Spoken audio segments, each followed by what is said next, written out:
Welcome to our channel. Today we how to reset your study abroad experience with international student, full guide step by step clearly. Start by reflecting on your study abroad experience. Identify specific challenges or areas where you feel dissatisfied. Make a list of these challenges to gain clarity on what needs to change. Consider reaching out to your academic advisor for guidance. Discuss your concerns openly to explore possible solutions. Research alternative programs that align with your academic goals. Look for institutions that offer tailored support for international students. Reach out to current or former international students for insights. Join online forums or social media groups dedicated to study abroad experiences. Gather information about cultural adjustment resources available at your chosen institution.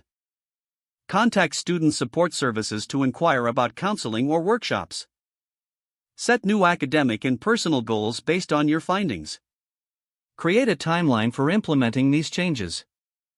Stay proactive in building a support network in your new environment. Participate in campus activities to enhance your social connections. Foster relationships with local students to enrich your experience. Engage with cultural clubs or organizations that interest you. Keep an open mind and be willing to adapt to new experiences.